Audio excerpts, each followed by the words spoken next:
Aku mencari validasi eksternal, aku mencari gimana ya, pokoknya yang penting orang lain bilang aku cantik, maka aku akan merasa cantik untuk sesaat gitu kan. Pengen banget jadi model, pengen menang kontes kecantikan gitu kan. Akhirnya diet ketat, terus olahraga tuh yang kayak untuk menghukum diri sendiri gitu kan. Pokoknya yang ada di kepala aku tuh harus cantik gitu. Bahkan dari SMP aja aku inget aku tuh udah googling, dimana dulu Google itu kayak masih susah ya, nggak segampang sekarang. Minjem HP mama gitu, Google berapa sih harganya kalau operasi plastik. Allah tuh mau kasih ini loh pelajarannya, coba bisa nggak kamu belajar dari vitiligo ini gitu. Waktu itu konsumsi sebuah suplemen yang dijualnya itu bukan di apotek ya, tapi dijualnya sama MLM waktu itu. Aku sama papa konsumsi suplemen yang sama dalam jangka waktu yang sama. Terus papa tiba-tiba mulai sakit-sakitan, keluar masuk rumah sakit. Sedangkan aku waktu itu mulai muncul bercak putih. Malah papa jadi keluar masuk rumah sakit, lalu didiagnosa lupus, dan didiagnosa di Singapura juga waktu itu dibilangnya drug induced autoimmune. Jadi memang lupusnya di trigger oleh sebuah obat-obatan. Nah, kalau kita trace back lagi, aku sama papa minum obat yang sama, terus dalam jangka waktu yang sama, papa kena lupus, aku kena vitiligo, which is itu sama-sama kondisi autoimun. Halo pemirsa, sahabat saya yang akan bercerita dari hati ke hati kali ini adalah seorang dokter dan putri Indonesia yang berjuang dengan penyakit autoimun vitiligo. Di balik kesuksesan memenangkan kontes kecantikan, ada tantangan yang harus ditaklukkan. Kenangan pahit ketika dibully semasa SMP menghantuinya hingga dewasa. Validasi dari orang lain sempat menjadi standar kecantikan bagi wanita berdarah Sunda ini. Kepercayaan diri yang serapuh kaca semakin retak dikala harus menerima kulit halusnya dipenuhi dengan bercak putih. Di tengah proses penerimaan diri, ada dukungan dan cinta keluarga yang membuatnya menemukan secercah harapan untuk bangkit dan merangkul jiwa lain yang bernasib serupa. Inilah mereka, Salma Kiana dan sang nenek tercinta Ibu Mulyani.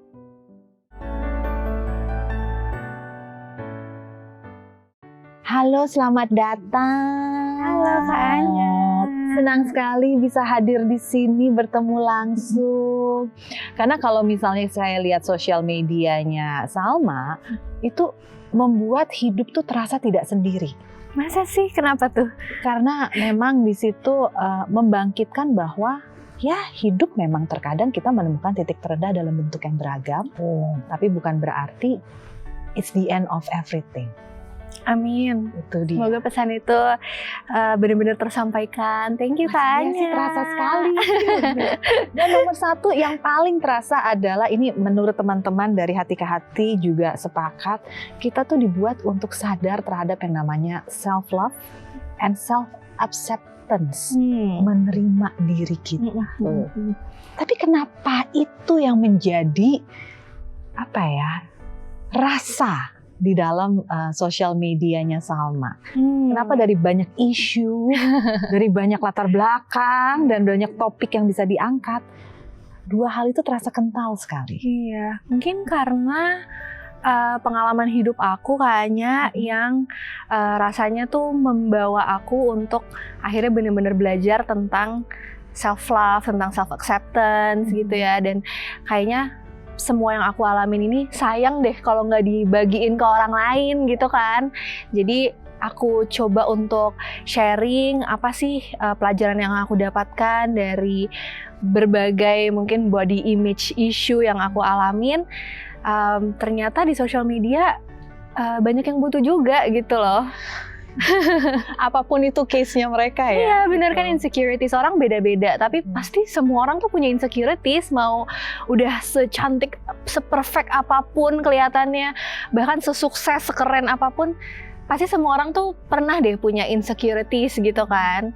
Jadi ya aku sedikit sharing aja gitu di sosial media sekarang. Masih ingat nggak konten awal yang membawa tema ini, atau konten pertama yang mungkin viral, yang membuat orang tuh merasa Salma tuh mewakili isi hati aku yang tidak bisa kuungkapkan?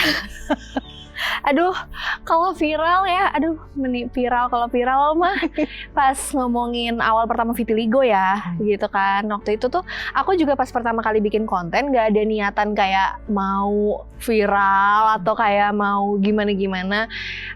Cuman aku emang satu suka ngomong, mungkin karena turunan nenek ya. Nenek ini kan sering banget kayak bercerita, perform gitu kan. Jadi emang aku suka ngomong, aku suka sharing. Jadi bikin konten itu juga nggak ada maksud yang gimana-gimana. Terus aku cerita, aku awalnya vitiligo kayak gini-gini, kenapa, dan akhirnya ternyata banyak yang komen tuh kayak aku vitiligo juga, terus gimana ya Kak caranya biar bisa percaya diri segala macam. Nah mungkin dari situ ya awalnya mulai rame gitu.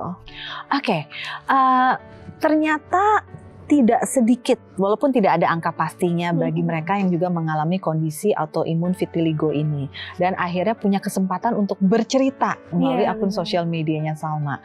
Nah, kalau Salma sendiri terjadinya kondisi vitiligo ini bukan dari lahir kan? Bukan. Iya, jadi orang tuh banyak yang ngira dari lahir kayaknya. Karena ngeliatnya Salma nih pede-pede aja karena udah 27 tahun kali dia punya vitiligo, udah biasa gitu kan. Terus ada juga yang ngiranya Salma ini dari dulu anaknya udah pede-pede aja. Jadi dia mungkin emang udah bawaannya kayak gitu kan. Padahal itu nggak benar gitu.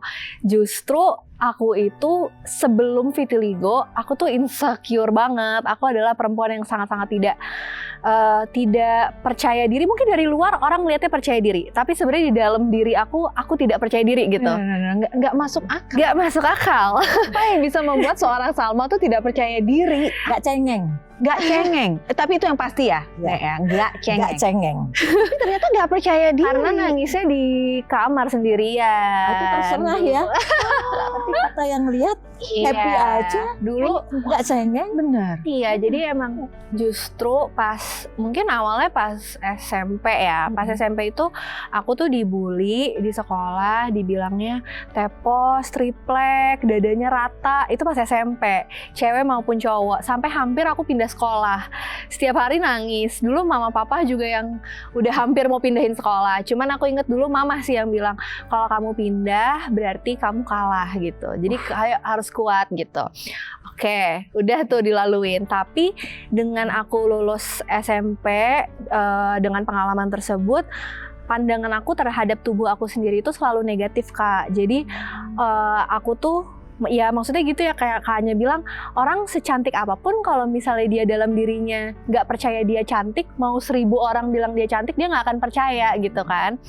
Jadi dulu itu aku mencari validasi eksternal, aku mencari gimana ya, pokoknya yang penting orang lain bilang aku cantik, maka aku akan merasa cantik untuk sesaat gitu kan. Akhirnya aku dulu pengen banget jadi model, pengen menang kontes kecantikan gitu kan. Akhirnya diet ketat, terus olahraga tuh yang kayak untuk menghukum diri sendiri gitu kan. Pokoknya yang ada di kepala aku tuh harus cantik gitu.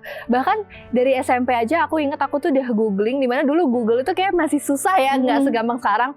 Minjem HP mama gitu, Google berapa sih harganya kalau operasi plastik. SMP sudah berpikir operasi plastik.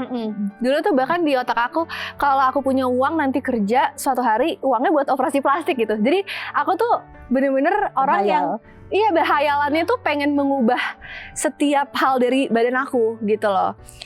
Jadi emang dasarnya itu aku udah orang yang seperti itu gitu, sangat insecure. Walaupun kelihatannya aku jadi model atau apa, itu semua tuh hanya untuk supaya dongkrakan sementara aja gitu.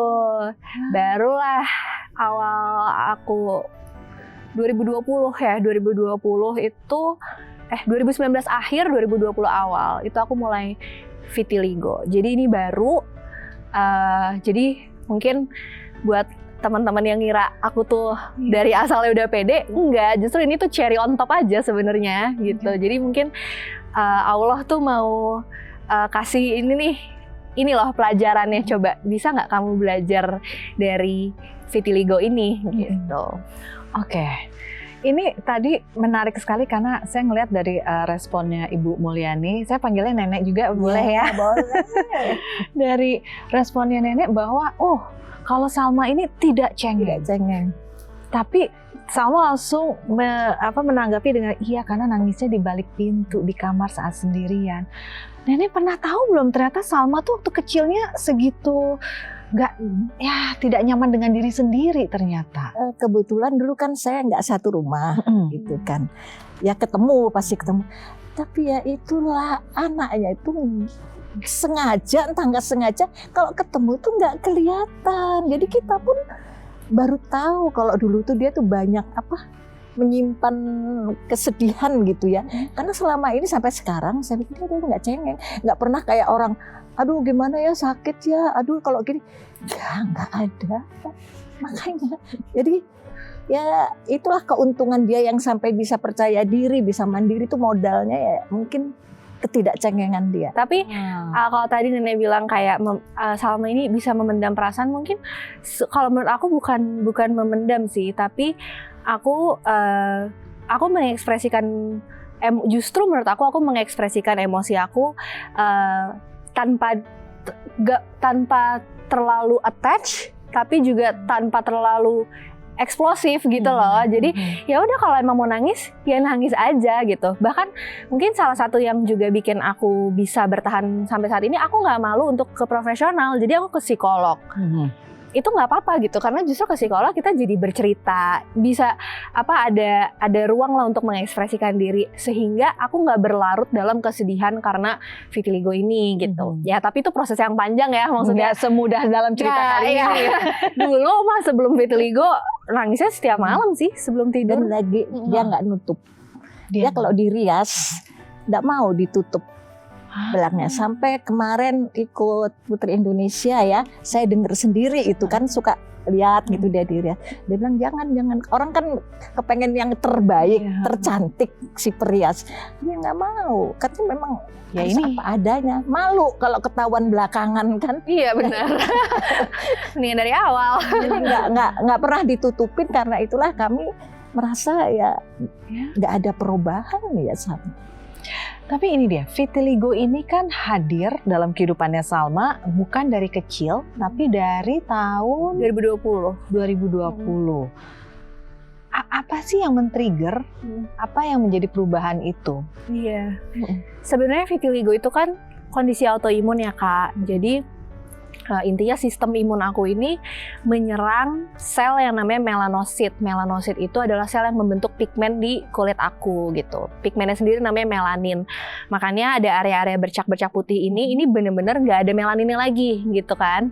Makanya warnanya putih susu gitu ya, bukan sedikit terang tapi bener-bener putih susu. Nah, memang biasanya untuk vitiligo itu baru muncul secara statistik tuh emang usia 20-30 tahunan, lebih banyak perempuan. Triggernya apa? Buat orang beda-beda dan macam-macam. Vitiligo ini banyak yang sering nanya juga, ini bisa keturunan nggak? Bisa nurun nggak ke anak? Atau orang tuanya punya vitiligo juga nggak? Gitu kan. Sebenarnya vitiligo ini kita sebutnya kondisi yang multifaktorial. Jadi ada faktor genetik, ada faktor lingkungannya. Nah, secara genetik biasanya kita nggak tahu karena kita nggak cek genetik mungkin ya. Dan apalagi tadi vitiligo bisa munculnya di usia 20-30, jadi ya mungkin nggak tahu juga kalau mama papa punya gen autoimun yang lain gitu kan. Nah, secara lingkungan itu faktornya banyak banget sebenarnya. Ada yang karena kena sinar matahari berlebih, ada yang karena konsumsi zat-zat tertentu, ada yang bahkan setelah hamil, setelah melahirkan itu juga ada. Kalau aku kebetulan waktu itu konsumsi sebuah suplemen yang dijualnya itu bukan di apotek ya, tapi dijualnya sama MLM waktu itu. Aku sama papa konsumsi suplemen yang sama dalam jangka waktu yang sama. Terus papa tiba-tiba mulai sakit-sakitan, keluar masuk rumah sakit. Sedangkan aku waktu itu mulai muncul bercak putih. Suplemen ini itu tujuannya tuh kayak buat anti aging. Jadi aku sama papa tuh sama-sama pengen sehat sebenarnya. Kalau aku lebih kepengen cantik ya dulu. Karena kan dulu yang penting buat diri aku adalah cantik gitu kan. Jadi kita pengen cantik gitu. Nah, ternyata malah papa jadi keluar masuk rumah sakit, lalu didiagnosa lupus, dan didiagnosa di Singapura juga waktu itu dibilangnya drug induced autoimmune. Jadi memang lupusnya di trigger oleh sebuah obat-obatan. Nah, kalau kita trace back lagi, aku sama papa minum obat yang sama, terus dalam jangka waktu yang sama, papa kena lupus, aku kena vitiligo, which is itu sama-sama kondisi autoimun. Jadi ya dokternya menyimpulkan ini karena suplemen tersebut gitu. Oke. Sadarnya pertama kali apa? Apa rasa gatal kah? Oh, vitiligo tuh nggak ada gatal. Oh, enggak. Jadi kalau ada rasa gatal, bukan biasa ya, pasti itu penyakit lain. Oke. Ya, jadi vitiligo itu cuma perubahan warna kulit, nggak ada gatal, nggak ada baal, nggak ada sakit. Jadi nggak ada rasa sampai bercermin baru tahu. Iya, makanya orang suka nanya kayak vitiligonya nyebar nggak, vitiligonya berkurang nggak tahu, karena aku juga netral aja ya, maksudnya jarang yang kayak bener-bener wah ini diliatin, enggak gitu kan. Nah kalau aku waktu itu pertama kali lagi acara di kampus, waktu itu lagi kayak sumpah untuk jadi dokter muda gitu lah. Terus kan tuh make upan, terus temen aku bilang, Salma itu eyeshadownya nggak rata ngeblendnya. Padahal aku ngerasa bisa kalau ngeblend eyeshadow rata-rata aja. Ternyata pas pulang aku coba make up, bukan nggak rata ngeblendnya, tapi emang warna kulitnya udah nggak rata. Di tapi bagian mana yang di mata. Jadi awalnya di kelopak mata. Oke. Terus kan kayak ya udahlah, nggak terlalu dipikirin gitu kan. Nah terus seminggu kemudian kalau nggak salah ada yang bilang lagi, Salma kamu panuan ya gitu kan. Karena mulai ada di leher waktu itu, tapi dikit banget kayak cuman setitik. Nah pas itu baru aku kayak oh iya ya gitu kan. Terus pas aku ngaca oh iya, nah panik tuh di situ. Panik, terus akhirnya aku barulah ke dokter kulit waktu itu. Oh awalnya ke dokter kulit dulu. Oke. Apa kata dokter kulit? Langsung vitiligo, karena vitiligo gampang kan sebenarnya mendiagnosanya. Iya, jadi oh ya ini vitiligo gitu. Cuman dulu aku juga waktu itu masih mahasiswa kedokteran, belum lewat fase kulit. Jadi aku juga masih naif lah ya. Jadi mencoba berbagai macam lah, yang kayak pakai steroid cream, terus di laser. Laser itu juga sakit Kak, maksudnya aku ada tuh masa-masanya lagi sambil koas, sambil bawa semprotan air gitu karena perih ya muka. Oh karena abis kena laser, abis perawatan. Iya, jadi ada tuh temen-temenku yang kayak masa-masanya bagi dong itunya semprotannya, mereka juga ngantuk gitu kan pakai semprotan. Pokoknya Salma tuh terkenal bawa semprotan itu karena sering treatment gitu buat vitiligonya. Tapi ya gitu, hilang pudar bentar, muncul lagi di tempat lain. Dan setelah aku lewat fase kulit, setelah banyak baca, setelah belajar, ya vitiligo itu sampai sekarang nggak ada treatmentnya, no cure. Kalau kita googling, guideline medis pun bilang vitiligo has no cure. Treatment option saat ini ada, tapi tidak ada yang menjamin dia akan nggak kambuh, dan ya dia cuma balikin warna kulit sementara, tapi proses autoimun dalam tubuh itu kan nggak bisa 100% hilang gitu. Bagaimana cara menerima itu semua? Karena kan ini saya tidak. Salma bercerita dengan nada yang sangat penuh semangat, yang membuat saya tuh kayak gini. Mendengarnya tuh seperti orang yang ya udah lagi sharing cerita apapun, bahkan kayak sharing cerita kisah kesuksesan dalam hidup. Iya, betul. Rasanya tuh malah empowering gitu dengernya kan. Padahal yang diceritakan sesuatu yang kalau saya berada di posisinya Salma pada saat itu, aduh paniknya kayak gimana ya. Kita aja melihat ada jerawat aja bisa nggak mau keluar kamar. Apalagi ini melihat sesuatu dan menemukan beberapa fakta setelah diperdalam bahwa ini adalah hal yang permanen, ya, yang semakin kita lawan ya hanya akan ibarat kata meredup sejenak tapi akan kembali lagi. Itu kan apalagi dengan background kamu pernah dibully, sempat merasa insecure, lalu menerima sesuatu yang lebih permanen seperti ini. Nggak kebayang gelombang perasaannya seperti apa, terus bagaimana menghadapinya, bagaimana menyusun kembali kehidupan dengan semua kenyataan baru ini.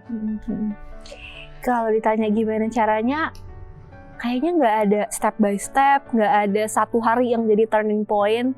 Menurut aku itu semua proses yang sampai sekarang juga masih dijalanin. Intinya kenalan sama diri sendiri sih Kak. Karena aku dulu sama sekali tidak mengenal diriku dan hanya memandang harga diriku dari penampilan aja.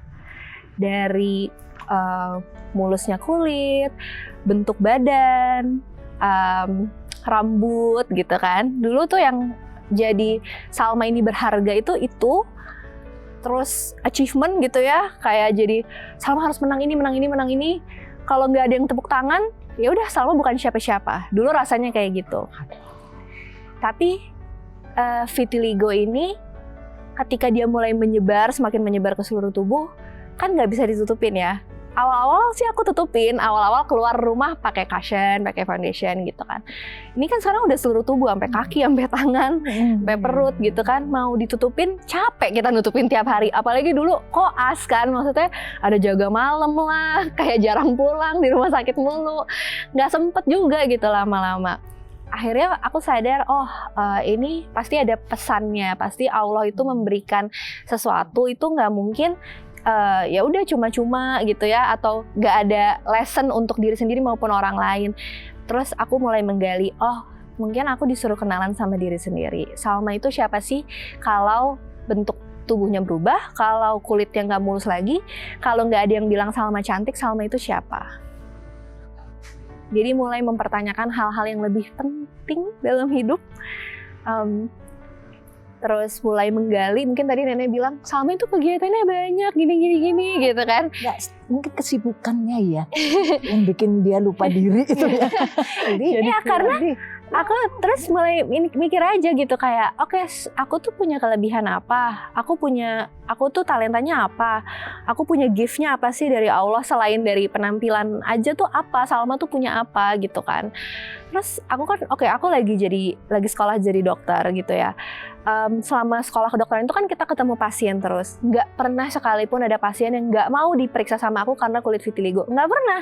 Karena orang ngelihatnya selama dokter ini pinter, bisa nyembuhin aku, baik gitu ya, empati. Nggak ada orang yang kayak, saya nggak mau sama dokter yang itu karena kulitnya belang. Nggak pernah ada yang kayak gitu loh. Jadi kayak, ya udah gitu, ternyata yang lebih penting skills aku, knowledge aku yang lebih penting, cara aku berbicara itu lebih penting, cara aku membuat orang lain merasa seperti apa itu lebih penting daripada penampilan aku gitu. Akhirnya aku mulai sadar yang tadinya penampilan itu nomor 1, ya sekarang jadi nomor 20 gitu, karena ada 1-19 hal lain yang lebih penting. Itu sih menurut aku cara untuk menerima keunikan penampilan ya. Oke.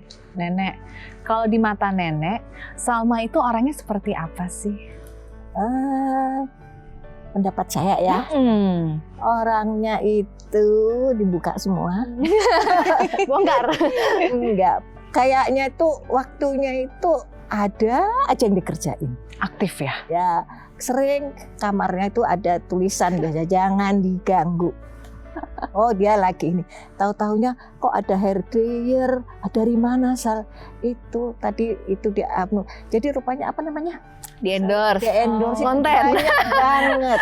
Saya juga kebagian itu tadi di itu Nek, di mana Salma yang bawa segala untuklah orang tua-tua gitu ya, obat-obat tadi endorse-nya di situ. Punya hair dryer. Jadi kita itu ini anak kadang-kadang baru dari Malaysia gitu ya. Datang, nanti besok ke Bali Nek, lihat suami, lihat suaminya lagi di Bali kan, nanti baru datang lagi, apalagi sampai dulunya kita bangga, sama lagi ada lagi itu loh jadi pembicara di mana, sampai kita ikut. Saya sama bapaknya ke Bandung, yuk kita ikut. Lama-lama sekarang nggak pernah nanya. Iya, udah capek mereka. Sampai kalau ditanya sama mana, udah nggak tahu ya. Jadi kalau dulu pertama iya, suka gitu. Nanti jadi pembicara di kita belanin, ikut, kita tungguin tuh TV ya, sampai dengan ini. Terus lama-lama kayaknya dia juga ditanya juga males jawab kali ya, udah tahu kok orang. Jadi enggak, sekarang itu sampai bener papa itu kadang kemana sih sama biasalah, udah kadang-kadang kamarnya ada tulisan aja udah, berarti dia lagi rekaman gitu aja. Jadi ya gitu, jadi apa namanya, selalu sibuk, bisa mengatur waktu ya tadi, nggak cengeng, tidak kecengengan tuh, jadi dia percaya diri. Nah lingkaran lah sudah jadi mandiri. Terlalu mandiri, kadang-kadang kita juga ada khawatirnya. Hamil gini kan kadang-kadang, Sal ini dong jangan terlalu banyak acara. Tapi ya dia happy-happy aja. Itu yang membuat kita jadi tidak ada perubahan sama sekali. Karena dia pun tidak ada perubahan sama dengan yang lain-lain lah semua. Jadi itulah yang membuat kita saling, jadi bukan mendukung kalau saya bilang, tapi kita menganggap nggak ada apa-apa. Biasa. Semua orang itu ada kekurangan, dia lebih banyak kok lebihnya. banyak kan yang harus lebih dibantu, apa dia enggak, apa sendiri udah bersyukur bisa jadi dokter, dapat jodoh dokter, ya udah, apalagi kita bersyukur banget apa yang orang tua harapkan dia bisa memenuhi, ya udah kita paling ya gitu aja Sal. Ini kalau dia pergi gitu, sholat ya, jangan makan bener itu udah rutinitas, dibilang cantik. Ya kita di rumah tuh udah biasa kalau manggil cantik, ih cakep, bajunya bagus ya, beli di mana sih nenek pengen ya, pengen lah, tapi nggak cocok. Jadi itu mungkin jadi sudah mendukungnya secara tidak langsung, tidak istimewa, tapi rutinitas aja. Ini kalau saya dari tadi berbincang dengan Salma, saya kayak meraba. Salma ini pernah mengalami titik terendah nggak sih dalam hidupnya? Nah ini tuh kok pertanyaan ini jujur susah buat aku karena aku mungkin udah terbiasa dengan mindset kayak ya aku tuh bukan satu-satunya korban yang paling menyedihkan di dunia ini gitu loh. Aku tuh udah punya mindset kayak oke, kalau kita itu susah sebenarnya kita mau jadi korban atau mau jadi pejuang itu pilihan gitu. Itu mindset aku. Tapi mungkin dulu belum punya mindset itu. Kalau diinget-inget lagi, ya tadi salah satu masa terendah adalah pas SMP, dibully, jadi ngerasa sangat-sangat tidak percaya diri sama badan sendiri. Tapi pun dulu mau dibilang terendah juga masih kecil ya. Maksudnya kita juga nggak sadar hidup banget gimana gitu kan. Ada juga masa dimana aku itu karena nggak percaya diri banget, butuh validasi eksternal, selalu butuh punya pasangan sebenarnya dulu. Jadi selalu harus ada punya pacar gitu dulu tuh ya Nek ya. Nah Nenek tahu nih, sebenarnya ini bukan suatu hal yang aku banggakan juga sih gitu, karena ya dulu aku butuh pasangan itu kan untuk ada yang memvalidasi, ada yang bilang aku cantik gitu ya. Nah sampai akhirnya titik terendah aku adalah di saat aku waktu itu ya putus nggak punya pasangan, terus lagi waktu itu berantem sama sahabat-sahabatku, lagi ada masalah aja biasa cewek-cewek, terus lagi jauh dari keluarga, waktu itu lagi sekolah di Inggris, terus kayak wah Salma sendiri banget nih. Nah di titik itu tuh kayak oke, ini belum vitiligo ya, tapi kayak mungkin ada nih sedikit kayak bisikan-bisikan. Jadi Salma ini siapa sih sebenarnya kalau tanpa validasi orang lain? Nah itu pernah tuh ada masa itu gitu kan. Sendirian di persimpangan, jauh dari keluarga, jadi tahu rasa beratnya. Bagaimana saat di persimpangan itu bisa memilih untuk jadi pejuang? Secara logika semua orang pasti saya maunya jadi pejuang secara logika. Tapi bagaimana kita menguatkan jalaninya? Iya, nggak mudah kan kita membawa diri kita. Bisa walk me through that? Iya. Dulu ketika selalu dikelilingi sama pasangan yang utamanya ya, aku selalu apapun nanya ke pasangan. Gak usah yang hal-hal yang gimana banget ya. Makan malam apa nih gitu ya, atau mau potong rambut tuh gimana, harus ada nanya orang dulu gitu. Ketika udah sendiri baru tuh tersadar aku tuh nggak kenal sama diri aku sama sekali, nggak pernah ngobrol sama diri sendiri, nggak tahu suara aku sendiri itu seperti apa. Jadi utamanya adalah aku mulai ngobrol sama diri sendiri sih Kak. Dulu itu aku suka nulis, jadi aku kayak mulai journaling gitu ya, mungkin bahasa zaman sekarangnya journaling, dulu kayak diary gitu. Dan ternyata dari menulis itu aku menemukan banyak hal dari diri aku. Aku mulai mendengar kayak, oh Salma ini lagi ngerasa ini loh, jangan dipendem sendiri perasaannya gitu. Dan nggak selalu harus eksplosif ke orang lain, nggak selalu harus punya pasangan, enggak kok gitu. Akhirnya aku mulai ngobrol sama diri sendiri dan mulai berteman sama diri sendiri gitu.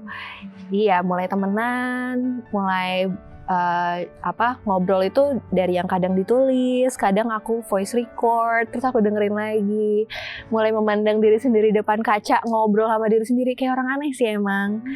Terus sambil nyetir di mobil ngobrol sama diri sendiri, dengerin suaranya diri sendiri, inner voice-nya. Lama-lama kedengeran juga wisdom-nya. wisdom dari diri sendiri itu mulai terdengar. Mungkin sebenarnya itu bukan dari kepala aku aja ya, tapi wisdom itu ya dari kata-kata penguat dari keluarga, mungkin dari banyak baca buku, dari dengerin podcast gitu. Tapi kan kalau dulu ya udah semua tuh lewat aja gitu kan. Tapi ketika ngobrol sama diri sendiri, oh ternyata aku punya loh kekuatan ini dalam diri aku sendiri. Memang perlu untuk diam sejenak dan dengerin dirinya sendiri gitu, nggak terus menerus grabbing on other people gitu kan. Itu penting juga, support system penting juga gitu. Tapi tadi sih mungkin karena kakak nanyanya titik terendah itu ya ketika benar-benar sendiri, dan at the end of the day kan kita bangun tidur ketemunya pertama kali sama diri sendiri. Kita sebelum tidur megangnya diri sendiri juga gitu kan. Sayang banget kalau seumur hidup kita malah jadi musuh terbesar untuk diri sendiri. Itu yang aku rasain ya dulu. Kayaknya nggak terlalu banyak sih yang ngebully aku karena vitiligo, bahkan nggak ada. Tapi aku yang selalu meragukan diri sendiri gitu ketika aku vitiligo. Aku jadi pembuli terbesar untuk diri aku sendiri. Mungkin kalau dulu dibulinya pas SMP sama temen, pas vitiligo aku ngebulinya diri sendiri gitu. Ya cuman ternyata ketika aku benar-benar dengerin diri aku, ada kok bagian dari diri kita tuh yang baik, yang wise, yang bisa jadi penguatan untuk diri kita sendiri, dan itu emang harus didengerin. Nek, denger kayak gitu gimana Nek rasanya? Bangga atau apa yang Nenek rasakan mendengar? Jadi dia dikirim keluar itu ya cari ilmu, untuk ilmu pengetahuan juga, untuk ilmu pribadi dia juga. Ya alhamdulillah banyak ininya, banyak manfaatnya. Ya kan, lagi sendiri ya baru sadar. Jadi bukan pertolongan fisik ya, yang maksud sendiri itu pertolongan melawan itu tadi, apa keinginan apa itu. Bagus. Terkadang mungkin juga ada hubungan dengan budaya ya. Kalau kita kan, angkatan saya dulu selalu bilang dahulukan kepentingan orang lain di atas kepentingan kita sendiri. Sehingga kita lupa berdialog dengan diri sendiri. Iya, betul. Berterima kasih juga kan ke orang aja. Iya. Pernah nggak? Terima kasih ya, aku udah bisa. Nah, tapi kalau ke orang lain terus aja dikit makasih. Iya. Untuk diri sendiri, kita kayak saya banyak diberi umur panjang gini. Ya selalu ya itulah, selalu saya ke orang pun juga gitu, cantik ya, sehat ya, itu selalu jadi hari-hari ya sama siapa aja, sama pembantu, sama suami. Jadi kembali ke diri sendiri kita sebetulnya, doa ke orang. Tapi saat kita mengucapkan terima kasih kepada banyak hal di dunia, jangan lupa terima kasih ya udah kuat, terima kasih udah melewati semua ini dengan berani. Dan itu fase yang Salma temui saat benar-benar sendiri. Wow. Masih ingat nggak usia berapa tuh waktu itu? Itu harusnya setahun sebelum vitiligo ya. 18 ya, Sah? 2018 ya, 2018 ya. Sebelum Covid. Iya. Tapi sempat putri batik ya? Iya, jadi Sebelum vitiligo sempat. Pulang dari Inggris, aku ikut Putra Putri Batik, terus menang. Nah, jadi di saat aku lagi menjabat sebagai Putri Batik itu vitiligo. Jakarta juga kan? None 2017 ya. Iya. Lagi memegang prestasi tinggi, lagi sering bertemu orang, lagi hype. Vitiligo itu hadir dalam hidup. Iya. Aduh, itu peperangannya seperti apa? Peperangannya dalam diri aja ya sebenarnya, karena alhamdulillahnya komunitas di Putra Putri Batik itu positif banget. Jadi ada sih yang nanyain, tapi nanyanya out of curiosity aja, kayak itu kenapa kulit kamu gitu kan. Tapi kalau kitanya nggak pede kan kelihatan ya, kayak iya ini gitu kan. Jadi pura-puranya yang pintar. Awalnya sih aku tutupin, awalnya iya ini lagi treatment kok gitu kan. Tapi nggak ada yang bully sih. Tapi itu ada di kepala tadi kan mulai berdialog sama diri sendiri ya. Tapi kalau kita nggak mindful sama dialognya kan itu jadinya kita jadi pembuli untuk diri kita sendiri gitu kan. Yang aku rasain, oh harusnya kan kalau aku putrinya aku harusnya sempurna ya gitu. Masa aku malah belang-belang kayak gini. Jadi aku yang ngebully diri aku sendiri waktu itu. Terus dulunya yang aku sering ikut casting, nggak pernah ikut casting lagi. Awalnya kayak pas Vitiligo mungkin setahun pertama aku udah nggak pernah ikut casting lagi karena aku ngerasa siapa sih yang mau nge-hire aku sebagai model gitu kan, kulitnya belang-belang kayak gini. Karena pun mungkin representasi media orang-orang yang vitiligo dulu nggak banyak. Jadi pertama kali aku vitiligo, aku kira aku satu-satunya orang di Indonesia yang vitiligo karena nggak pernah lihat lagi Kak. Di TV nggak ada, di sosmed kayaknya dulu sosmed curated banget ya gitu kan, yang kita lihat perfect skin aja, perfect bodies. Jadi aku sempat sih ada masanya ya menutup diri lagi dan memendam mimpi, ya udahlah nggak usah tampil lagi gitu. Sempet fase itu. Ya. Lalu apa yang sampai tadi Nenek sempat cerita saat di make up aja, dan itu dalam rangka kompetisi Putri Indonesia ya. Dalam Putri Indonesia malah mengatakan biarkan. Ini adalah saya. Jangan ditutup. Jangan ditutup. Apa yang momentum yang sempat merasa udahlah sudah selesai, saya tidak bisa lagi berada di dalam profesi yang harus tampil. Tiba-tiba bisa mengatakan saya akan tampil dengan apa adanya saya seperti ini. Apa yang bisa memutarbalikkan keadaan itu? Aku nggak bisa pinpoint satu hal sih, karena emang itu proses aja gitu Kak. Kayak aku ngerasa ya aku rutin untuk journaling, aku rutin untuk ke psikolog gitu. Jadi lama-lama realisasi itu pelan-pelan muncul gitu. Jadi nggak ada kayak wah dalam sehari tiba-tiba langsung self love gitu, nggak juga gitu. Kayak pasti ada ketika aku misalnya oke deh, aku coba pertama pelan-pelan. Pertama yang biasanya setiap kali ke rumah sakit harus pakai make up, mulai nggak pakai. Mulai coba kita lihat. Bahkan mungkin awalnya bukan ke rumah sakit dulu. Awalnya tuh kayak keluar rumah gitu, mau kemana, ke Indomaret atau kemana gitu. Oh ternyata kalau nggak ditutupin nggak ada yang komentar juga ya gitu. Pelan-pelan. Terus mulai ke rumah sakit ya kan. Ke rumah sakit, oh ternyata pasien-pasien aku tetap menghargai aku seperti teman-teman aku ya, biasa aja gitu.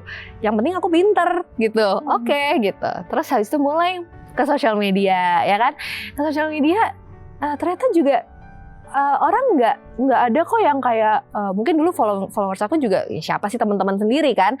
Nggak ada tuh teman-teman aku yang jadi kayak ngebully atau jadi kayak melihat dengan jijik atau gimana, nggak ada gitu. Jadi pelan-pelan Kak. Terus kayak dari situ aku mulai ngerasa oh ternyata ini biasa aja ya, ternyata nggak apa-apa. Aku mulai mendorong diri aku lebih jauh gitu kan. Oke, kita mulai konten lebih rajin karena emang seneng konten, bukan karena emang kayak oh ini vitiligonya harus kita tunjukin, enggak juga, kayak emang pengen konten aja gitu. Mulai nunjukin diri ke sosial media apa adanya, bare face. Terus mulai nih ada yang komen kayak tadi kan, oh aku juga vitiligo segala macam, oh ternyata aku nggak sendirian gitu kan. Terus dari semua pengalaman itu aku juga akhirnya terdorong untuk ikut Putri Indonesia kan. Sebenarnya kan itu udah mimpi lama ya, yang sempat aku pendam gitu kan. Kayak dulu mikirnya ya udahlah pas udah vitiligo nggak mungkin lah gitu kan. Lah kayaknya harapan gitu itu kan. semua. Ternyata tidak. Cuman aku justru di situ kayak waktu itu awalnya ada yang ngajakin memang, ayo audisi gitu kan. Terus aku mikir kayak, oh aku udah di titik ini berbeda gitu. Kalau dulu aku pengennya ikut kontes kecantikan untuk validasi gitu kan, untuk supaya aku tuh dibilang sama orang cantik gitu. Tapi justru sekarang pengen ikut Putri Indonesia waktu itu karena aku pengen mendobrak standar kecantikan gitu. Kalau cantik itu nggak harus kulitnya mulus loh. Cantik itu bahkan aku merasa cantik itu bukan tentang penampilan, cantik itu tentang pembawaan diri kita, tentang talenta kita, bagaimana kita membuat orang lain merasa gitu. Aku justru nunjukin beauty is not the looks, it's the feeling gitu. Kalau kamu ngerasa cantik ya kamu akan cantik gitu. Jadi makanya waktu itu nenek ngelihat aku di make upin kan di rumah. Kayak bukan ya maksudnya aku seneng di make upin. Buat aku make up, beauty, pakai fashion itu art aja gitu. Tapi bukan ini yang nomor satu, bukan ini yang aku bawa gitu. Gitu sih. Tentu tidak mungkin walaupun dikatakan dari ceritanya banyak sesuatu pilihan itu dilakukan atas pemikiran diri sendiri, atas keinginan diri sendiri. Tapi Salma juga mengakui support system itu tetap menjadi salah satu yang dibutuhkan. Kalau kita melihat banyak anak-anak lebih memilih untuk bersama mungkin dengan ibu atau bapaknya, tapi Salma memilih hari ini hadir bersama dengan sang nenek. Jadi kalau Salma bisa bercerita, sosok sang nenek Ibu Mulyani itu seperti apa sih di matanya Salma? Nenek itu adalah perempuan yang kalau ditanya Salma tuanya mau kayak gimana, mau kayak nenek gitu ya. Nenek itu mungkin dulu kan emang pernah tinggal bareng pas SD kan, Nek. Nenek itu dulu nganterin kemana-mana pas SD, les, sekolah, itu nenek yang antar jemput. Karena dulu mama papa kerja, ya kan. Kita sempat tinggal di rumah nenek. Jadi dekat sama nenek dari situ. Terus dulu kalau sekolah, kalau dimarahin di sekolah, nelfon nenek. Nek, tangisnya ke nenek. Karena nenek itu nggak pernah marah. Kalau mama papa kan pasti marahin anaknya ya. Tapi biasanya kalau nenek ke cucu emang nggak pernah marah ya, Nek. Enggak lah, enggak. Ada yang perlu dimarahin ya, buang-buang energi. Ya, tapi semakin dewasa ya ngelihat nenek itu juga aku kadang kagumnya gimana sih caranya nenek bisa kayak gini. Aku juga bingung. Jadi mungkin kita bisa tanyakan ke nenek langsung ya. Tapi nenek itu ya mungkin gak pernah. Kalau tadi nenek bilang Salma itu aktif gitu ya. Salma juga merasa nenek itu gak yang kayak murung, kesepian, terus bingung mau ngapain. Enggak loh, nenek itu setiap hari kok semangat, selalu ada kegiatan. Walaupun mungkin kegiatannya bersih-bersih rumah, kegiatannya mondar-mandir, ngurusin, tiba-tiba kamarku udah bersih, dibersihin nenek gitu kan. Jadi nenek itu kayak selalu punya menemukan purpose dalam hal-hal kecil gitu loh. Aku ngeliatnya tuh nenek kayak gitu. Jadi kayak ternyata kebahagiaan atau kepuasan itu nggak harus selalu dari hal yang grand ya, dari hal-hal yang sederhana itu nenek bisa temukan gitu. Wow, itu tersanjung. Sinetron zaman dulu dong. Tapi menarik sekali ya, itu yang mungkin orang suka lupa sekarang. Menemukan tujuan dari apapun hal kecil dalam hidup kita. Sehingga mengaku bahwa ini ada kebaikan loh dari yang kita lakukan, sekecil apapun itu. Jadi kalau saya lihat dari energinya Salma, dari energinya nenek, apa yang Salma refleksikan sekarang juga ada influence dari sosok nenek ini pasti juga ya. Pasti. Luar biasa sekali. Emang benar kita mesti tanya rahasia. Jadi rahasianya nenek itu apa ya? Nggak ada rahasia ya tadi jalan aja kayak apa itu enggak. Ya bersyukur aja, mungkin Allah berikan yang diberikan kepada Allah tuh banyak banget dan saya selalu bersyukur, itu udah. Kalau kata anak zaman sekarang abundance. Optimis aja. Ya apa ya? Terima kenyataan aja lah. Apa yang mau dikerjain ya kerjain, sampai ditanya nama hobinya apa. Hobi nenek itu ya apa yang dikerjain seneng, udah, bukan hobi. Ya kewajiban jadi kebiasaan, jadi seneng, ya itu aja udah. Jadi hobi sih nggak ada, hanya karena kewajiban dibiasakan jadi seneng, ya udah. Bebersih, katanya seneng hobi bebersih. Ya enggak lah, ada kewajibannya. Nenek senengnya lagi ngaji, ya ada kewajiban. Jadi sebetulnya enggak, ya itu tidak terlalu mengistimewakan, mengkultuskan sesuatu lah, semuanya baik. Detachment kalau kata anak zaman sekarang. Iya. Aku rangkum-rangkum dengan kata Gen Z. Tapi menarik sih, memang itu mentalitas yang harus dikembalikan saat kita memiliki tanggung jawab. Betul. Harus kita laksanakan dengan semaksimal mungkin. Syukur-syukur tanggung jawab itu bisa dikerjakan dengan sukacita, walaupun berat. Tapi kalau sukacita masuk ke dalam unsur itu, terasa lebih ringan dan menjadi lebih maksimal hasilnya. Dari banyaknya komentar dari netizen, followersnya Salma, ada nggak yang akhirnya malah membuat Salma tuh tersentuh kembali? Baik dari cerita mereka, baik dari statement mereka. Pasti banyak sih, tapi ada nggak ada 1-2 yang bisa diucapkan di sini? Aku pernah ketemu langsung bahkan. Oh ya? Jadi aku lagi honeymoon. Terus ini emang tahu nggak sih? Lagi bulan madu. Lagi sama suami aja gitu, lagi happy. Terus ada yang nyapa aku. Ini bukan hotel ya, apa ya, kayak motel kecil gitu kan. Terus ada yang nyapa, kayak Kak Salma ya gitu kan. Iya, aku follow kamu. Anakku vitiligo. Anaknya masih kayak 5 tahun gitu, perempuan. Vitiligonya di punggung. Terus dia bilang, aku selalu tunjukin video-video kamu ke anakku supaya dia percaya diri. Dan itu kayak, hah? Terus aku bingung kayak, ini aku lagi di Banyuwangi, random banget. Itu motel kayaknya cuma ada 4 kamar, kok bisa gitu loh ketemu sama orang seperti itu. Terus disuruh, ini kayak ngobrol sama Kak Salma gitu kan. Akhirnya aku jadi ngobrol sama anaknya yang masih kecil lah anaknya gitu kan. Cuman itu sih buat aku menyentuh sekali karena ternyata aku bisa mungkin jadi entah ya apa influence aku nanti ke anak ya. itu. Cerita kok Papa cerita Ya Papa. penyemangat. Iya. Tapi pun ternyata aku juga menyentuh seorang ibu gitu kan. Karena aku juga sering sebenarnya mendapatkan komentar dari orang, aku sedih banget anakku vitiligo, rasanya duniaku hancur, anakku divonis vitiligo, bilangnya gitu ya, banyak yang seperti itu. Sedangkan aku tuh justru pengen menunjukkan, vitiligo tuh bukan akhir, nggak kiamat, nggak, biasa aja gitu loh.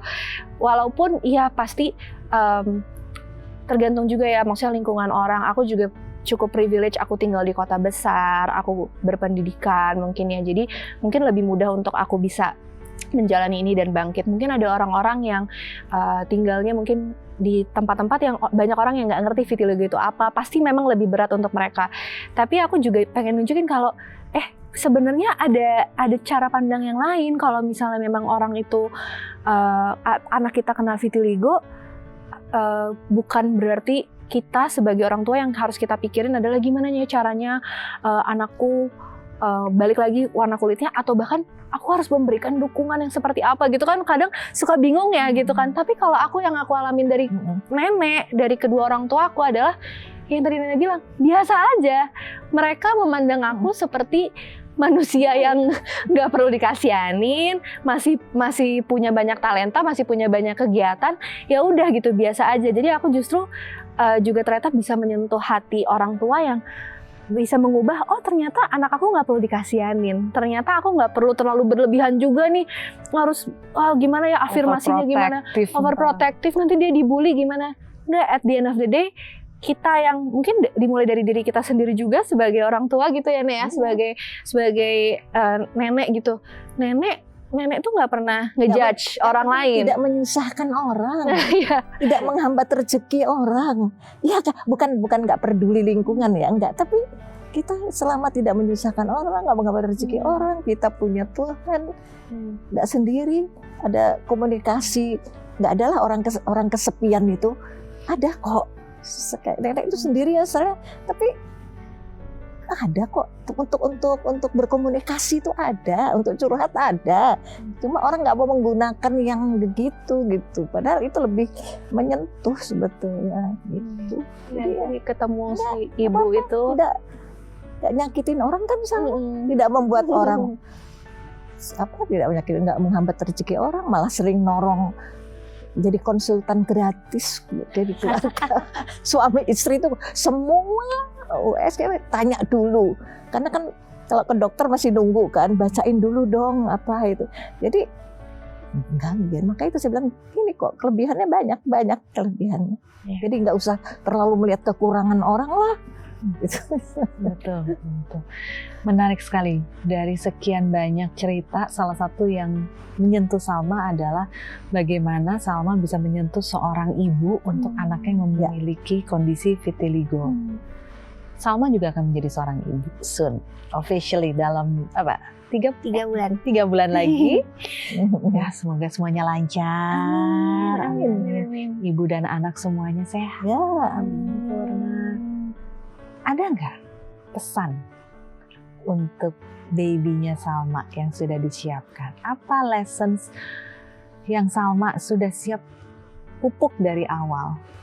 Mengingat perjalanan hidup ya seperti yang Salma lihat ini.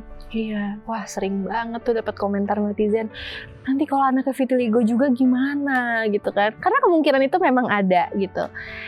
Tapi kalau menurut aku, ya kurangnya orang pasti ada ya gitu ya. Kayaknya insecurities orang juga pasti ada. Nggak mungkin seseorang itu nggak punya kekurangan sama sekali, kayaknya nggak mungkin ya, Neng. Nggak punya rasa yang kita insecure sama sekali, kayaknya nggak mungkin. Aku mungkin di titik ini, aku sering bilang ke netizen juga, ya biarkan anak aku jadi diri dia apa adanya aja gitu. Mau dia vitiligo kek, mau ada kondisi apapun gitu. Aku justru ingin menjadi contoh juga mungkin ya buat anakku gitu. Dengan kondisi yang berbeda dari orang-orang lain, aku tetap bisa berdaya, aku tetap bisa jadi orang baik, aku tetap bisa mengejar mimpi-mimpi aku. Jadi semoga nanti apapun yang dialamin sama anak aku, yang pastinya di luar kontrol kita juga, dia ngelihat mamahnya itu bisa jadi ya salah satu inspirasi juga mungkin buat dia gitu. Dan aku juga tidak akan insya Allah menaruh harga diri dia dari penampilan ya gitu. Apapun deh nanti anaknya kayak gimana ya, kita pasti unconditional love lah kalau buat anak kan gitu. Ya kita tunjukin role modelnya adalah kita juga bisa unconditional love ke diri kita sendiri juga. Very nice. Kalau punya tamu yang bisa menceritakan segala hal dengan kata-kata, dengan tepat seperti ini, kayak ngerasa apa ya? Gak mungkin gak ada perasaan yang belum terungkapkan. Jangan salah, kita coba nih di sini. Karena terkadang ada rasa-rasa atau pemikiran dalam diri yang perlu dipancing baru bisa keluar utuh. Nah, saya akan mancingnya pakai kertas-kertas yang ada di sini. Jadi nanti di sini ada kertas berwarna hijau, isinya kalimat yang belum lengkap. Siapapun yang memegang kertas tersebut harus membacakan kalimat yang dia pegang yang ditujukan untuk lawan bicaranya. Jadi kalau nenek pegang kertasnya, ini adalah kalimat yang nenek harus bacakan untuk Salma, dan begitu pun sebaliknya. Oke. Oh iya. Diambil dulu. Coba aku dulu. Yes.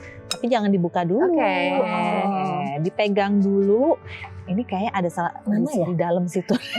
Gelem kayaknya. Mana? Cari Nek. Wah, ini nenek lagi dikerjain nih kayaknya. Mana Sal? Mana ya? Wah. Ada nih Nek, ini ada. Nggak boleh dibuka ya? Belum. Oke. Kalau melihat ini, saya penasaran, pingin dengar kalimat apa yang dipegang tangannya nenek. Jadi nenek yang buka duluan. Dulu. Nenek Ini gimana ya caranya ya? itu ada. Ini diintip dulu sih neneknya mah iseng. Coba dibuka. Oh, ini dibuka. Oh iya. Oh iya. Ya. Sosok kamu untuk aku seperti, jadi maksudnya Salma Ya. Untuk Sosok ya. Salma. Anugerah Allah. Jadi anak yang ya sudah mendekati apa yang diinginkan orang tuanya sebagai neneknya, ya kan tetap nenek kan gitu ya. Segala apapun jangan lupa iman yang kuat. Itu jadi pegangan untuk semua kegiatan. Kalau imannya kuat, insya Allah semuanya bisa dijalani dengan baik dan akan mendapat ridho dari Allah. Udah itu aja. Anugerah. Anugerah yang luar biasa. Anugerah yang menjadikan hidup lebih berwarna. Ya, betul. Anugerah. Ya kan diberi yang ya udah terbaik lah. Udah. Oke, sekarang gantian kalau gitu. Saya deg-degan ya. Oh, sama ya. Arti kamu bagi hidupku. Apa tuh? Arti kamu bagi hidupku, nggak boleh nyontek ya, nggak boleh sama ya kayak tadi ya. Ya boleh aja kalau perasaannya sama ya. Perasaan sama. Arti kamu bagi hidupku mungkin inspirasi ya. Ya, nenek kan ya kayak tadi aku bilang, kalau Salma ditanya mau tuanya kayak gimana, nggak ada kepikiran lagi sih selain maunya kayak nenek gitu. Karena ya itu ya, mungkin nenek tuh bukan yang nenek value dalam hidup itu tuh bukan harta bergelimang, bukan jabatan, bukan harus liburan ke sini ke sana, enggak, tapi hal-hal sederhana itu nenek tuh ngerasa bersyukur gitu ya. Itu jadi inspirasi juga loh, Nek. Kadang kalau misalnya iya, kalau misalnya Salma lagi misalnya ya ada susahnya, ya inget lagi gitu nenek. Kayak nggak pernah susah ya. Nenek tuh kayak nggak pernah susah, bener. Kayak ya udah selalu tersenyum, selalu happy gitu. Ya gimana lagi ya? Sih tadi. Boleh bagi tipsnya dong, Nek. Bagaimana bisa menjadi orang yang selalu tersenyum dalam setiap keadaan? Ya memang sikonnya begitu, gimana ya? Nah, ya itu tadi kan kita yakin bahwa apapun tuh bisa kita atasi lah, gitu aja dah. Jadi optimis lah, ya bukan takabur ya. Gitu. Apalagi kita kan punya Allah, udah. Ya. Tapi nggak pakai konsep sih ya kalau gitu ya. Nggak pakai komitmen, nggak pakai konsep, jalan sendiri. Satu yang saya rasakan, apa yang dimiliki oleh nenek dan juga Salma adalah apabila kita berada di dalam persimpangan hidup, hanya ada dua pilihan. Kita mau menjadi korban atau kita mau jadi pejuang. Saat kita sudah memilih bahwa kita mau jadi pejuang, mulailah untuk berpikir langkah-langkah apa yang harus dilakukan.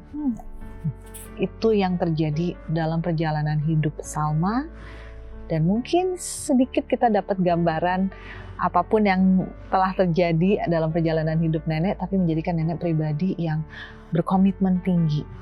Saya punya tanggung jawab, saya harus jalani semaksimal mungkin. Apapun itu, termasuk hal-hal kecil. Seperti yang Salma bilang, mau soal beresin rumah, ya udah dilakukan semaksimal mungkin. Dan menginspirasi seluruh keluarga, termasuk Salma.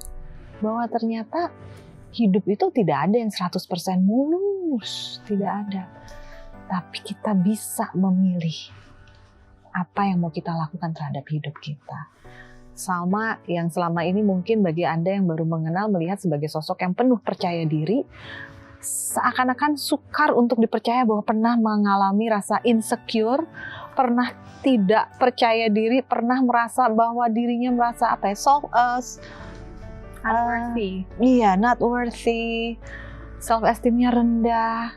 Tapi ternyata saat memilih untuk saya harus bisa dan dilaksanakan, dan sudah dibagi tipsnya, mulai dari langkah berbicara dengan diri sendiri.